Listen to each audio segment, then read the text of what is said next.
A glória da cruz. Estamos às vésperas do mês de agosto, que no Brasil é um mês temático dedicado às vocações. Assim sendo, aprofundaremos a questão vocacional em 5 programas, uma vez que quando acertamos na vocação, a alegria flui e ninguém é capaz de arrancar da pessoa, e ao mesmo tempo é um bem para toda a humanidade.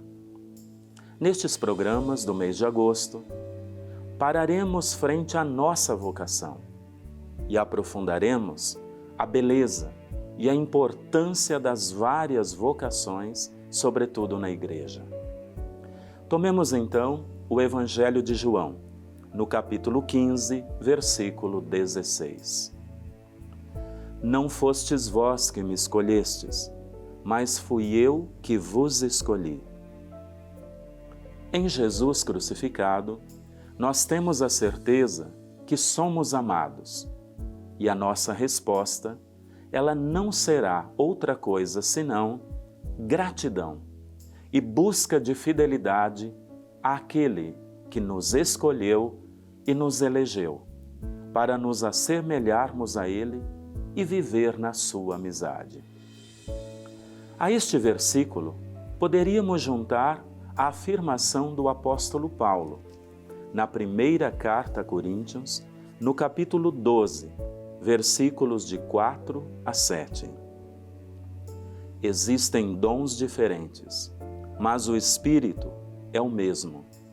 Diferentes serviços, mas o Senhor é o mesmo.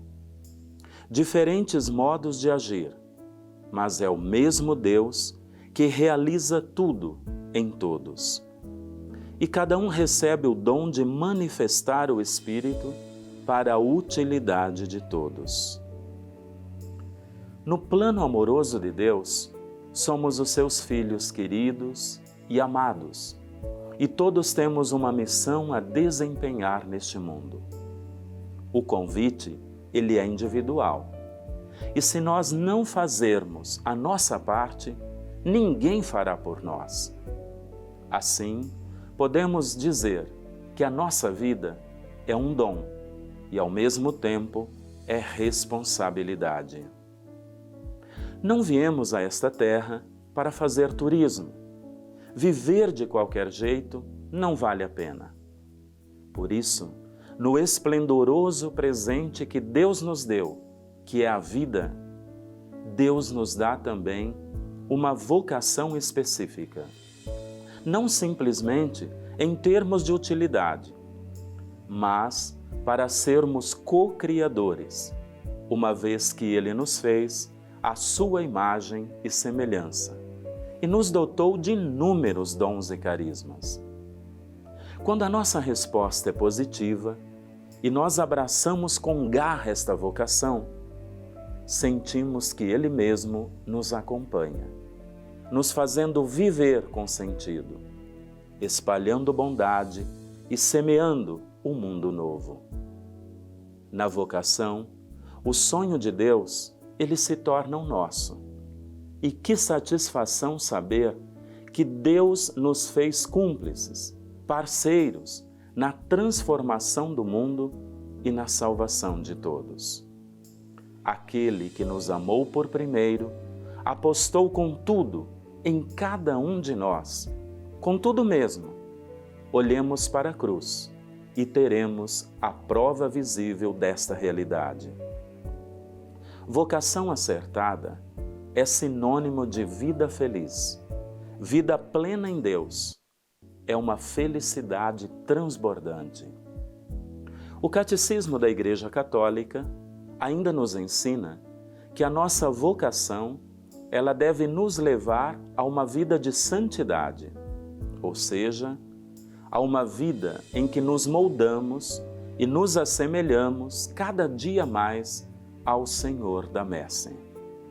Entretanto, não é um caminho fácil, porque toda escolha exige renúncias. Mas quem encontra o verdadeiro tesouro não vacila em regressar, vender tudo aquilo que tem e com alegria comprar o que encontrou de melhor, como na parábola que Jesus nos contou. Esta frase talvez resuma o que seja a vocação recebida por Deus ou de Deus. Ser de Deus e viver a vocação que Ele nos propõe não vale a pena, vale a vida. Por isso é preciso fazer uma distinção entre vocação e profissão. Há uma diferença significativa. No cerne da vocação está o amor, o serviço e a gratuidade, sem se preocupar com as horas extras, remuneração e aposentadoria. Na profissão, o que vale é a aptidão pessoal para exercer um determinado trabalho. Aqui, preocupa-se com o ter, o salário e as horas de trabalho. A profissão tem sentido quando é exercida com amor. A vocação testemunhada com fidelidade inspira o exercício da profissão. É um caminho de santidade.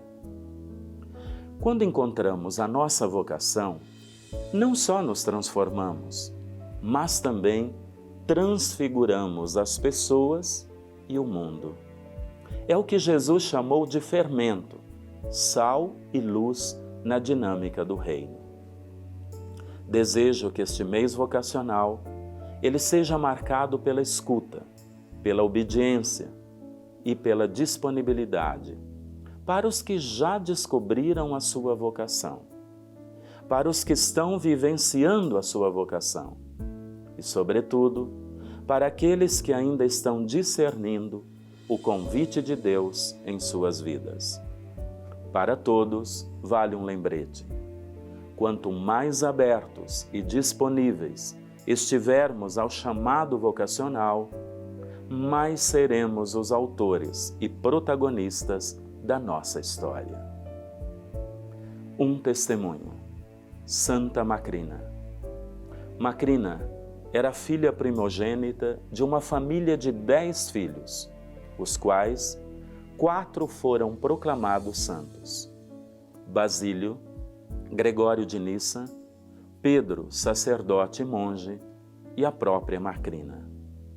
Ela nasceu no ano de 327, na cidade de Ponto, na Grécia. Desde a sua juventude, Macrina escolheu dedicar-se a Deus. Sendo a filha mais velha, ajudou a sua mãe na criação dos seus irmãos menores e exerceu uma influência benéfica na vida de todos os irmãos, particularmente ajudando nas escolhas de 2 dos seus irmãos, os mais famosos, que é São Basílio e São Gregório de Nissa. Ela os ajudou na escolha da vida religiosa. Macrina foi uma grande educadora, inspira os educadores de hoje. Seu pai a teria prometido em casamento a um jovem. No entanto, esse jovem acabou morrendo prematuramente, fazendo com que Macrina se convencesse que a sua vocação deveria ser outra. De fato, quando os irmãos já estavam grandes, o suficiente para enveredar pelos caminhos da vida, Macrina e sua mãe se retiraram da cidade, com o desejo de se tornarem monjas. E foi assim que elas acabaram por fundar um mosteiro, junto com outras mulheres. Nesse mosteiro, Macrina viveu uma vida dedicada à oração e deu mostras de grande ascese espiritual. O seu irmão, São Gregório de Nissa, deixou um relato sobre a vida da Santa Irmã, que morreu no mosteiro com a idade de 53 anos.